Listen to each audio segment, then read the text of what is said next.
Di tengah ketidakpastian ekonomi, daya beli masyarakat lemah. Badai PHK di mana-mana. Pemerintah mengumumkan ekonomi Indonesia tumbuh 5,12%. Bahkan angka ini termasuk tertinggi di ASEAN.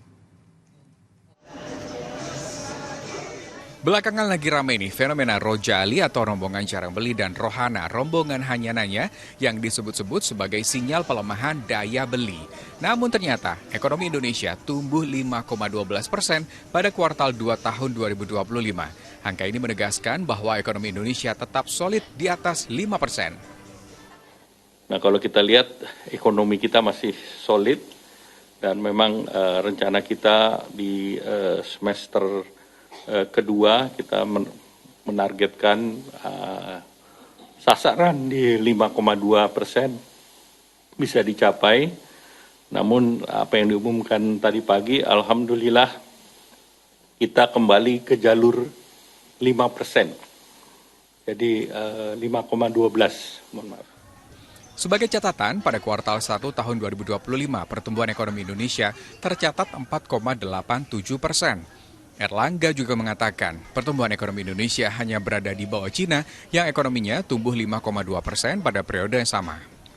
Indonesia hanya di bawah Cina yang 5,2, beberapa negara di bawah kita, mulai Malaysia, Singapura, kemudian berbagai negara lain termasuk Amerika yang 2%, kemudian Korea juga relatif rendah.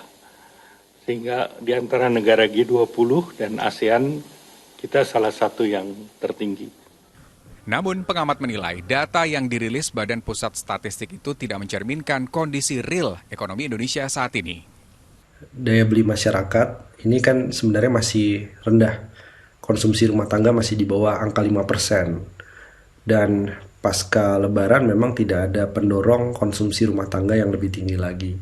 Kemudian juga kalau dilihat dari tingginya pertumbuhan industri manufaktur sampai 5,6% secara tahunan, padahal yang dirasakan oleh pelaku usaha adalah efisiensi, kemudian dampak dari rencana tarif resiprokal Trump, sampai dengan adanya PHK massal.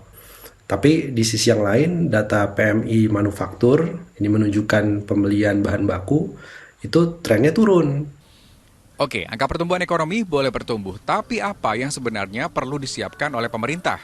Nah, disinilah artinya tantangan ekonomi ke depan masih cukup besar, dan yang perlu disiapkan oleh pemerintah adalah bagaimana menstimulus sektor-sektor yang strategis yang mampu menyerap tenaga kerja. Lalu kemana ya uang masyarakat ini mengalir? Menko Perekonomian Erlangga Hartarto menyebut ada pergeseran belanja offline ke online yang melonjak sebesar 7,55%. Rido Yahya dan Enggar Bagus melaporkan dari Jakarta.